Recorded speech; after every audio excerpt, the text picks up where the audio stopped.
Ketika Kementerian Pertahanan baru-baru ini mengajukan anggaran sejumlah 124,995 billion dolar, kita bulatkan ya, 125 billion dolar atau mendekati angka 1.700 triliun, sebuah angka yang lumayan besar yang membuat otak saya yang kecil ini menjadi hang atau loading. Sebentar, ini anggaran untuk apa ya? Beli senjata atau bikinan senjata dalam negeri nih? Grand Plan pertahanan negara arahnya bedil-bedilan atau model Tiongkok, menaklukkan negara lain tanpa bedil, pakai smart dan soft power, bukan hard power. Kita semua tahu hard power itu old mind, kuno, harus dikombinasi dengan soft dan smart power, model Tiongkok lah. Beli pejabat negara lain, kasih pocket money, kasih pinjaman lunak, dibangunkan apapun yang sifatnya jangka panjang dan seakan penting di negara tersebut. Misalnya nih ya, negara tetangga kita banyak tuh pejabatnya yang kena strategi smart powernya Tiongkok. Rakyatnya kemudian dinabobokkan dengan narasi. Dan untuk negara kita yang pejabatnya NKRI garis lucu semua, hanya ketawain negara tetangga itu. Seru ngelihatnya. Bener deh, kasihan anak cucu negara tetangga itu nantinya ketika tidak ada narasi yang bisa dibangun untuk bisa menahan kebenaran kelak. Kembali ke anggaran maha besar. Ketika kita mengetahui bahwa anggaran militer itu ternyata pakai hutangan, ini membuat lemes generasi new mind. Lah nanti yang bayar siapa? Ini multi years loh nyicil hutangannya. Bener deh, ini harus dipertanyakan bukan hanya Kofadis Departemen Pertahanan, juga pertanyakan mau bangun militer 1.700 triliun dengan ngutang segede APBN Indonesia dalam 1 tahun itu, kita baliknya dapat apa? Sekarang aja utangnya sudah 6.500 triliun, ditambah BUMN yang minusnya banyak, PLN minus, KAI minus, Garuda minus, serta banyak lagi yang angkanya bikin gemeter new mind. Kalau old mind sih nggak gemeter, karena memang mindsetnya bisanya ngutang. Biasa itu ngutang bagi mereka.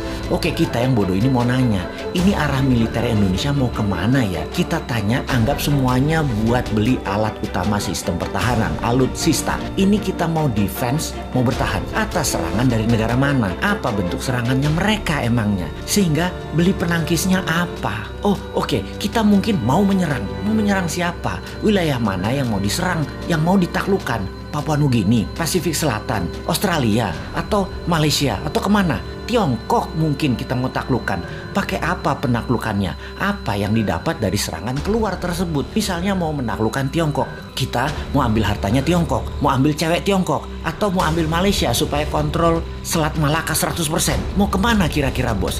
Apa kita mau perang biologi? Jadi bukan beli senjata berat, tapi bangun senjata biologi buat virus baru. Kalau nggak makan gudeg, pada mati. Virus ini kita akan sebar ke seluruh dunia. Kita buat orang panas dingin, sesak nafas. Tapi begitu makan gudeg, sembuh. Kita siapkan gudegnya.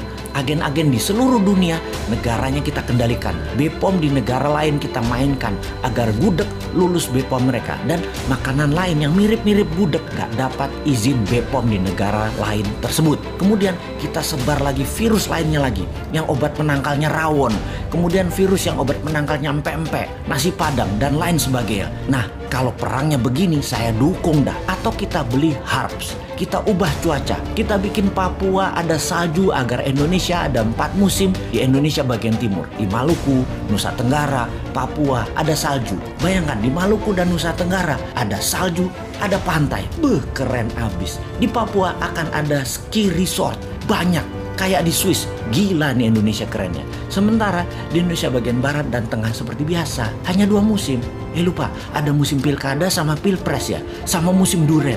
Maaf nggak kehitung. Tapi loh ya, saya ini yang bodoh ngaku pinter nan sontoloyo selalu curiga kalau ada anggaran multi years sampai jabatan selesai masih ada kewajiban yang ditanggung renteng. Maksudnya begini, di akhir masa jabatan presiden sebelum ini ada juga lembaga yang last minute kira-kira 2 tahunan terakhir masa jabatan beli alat-alat multi years sampai 10 tahun ke depan. Sehingga pejabat di presiden baru Pak Jokowi periode 1 departemen itu anggarannya hanya untuk membayari utangan dari kebijakan multi years pejabat sebelumnya. Bahkan sampai sekarang masih nyicil sehingga departemen itu kering penting sekarang.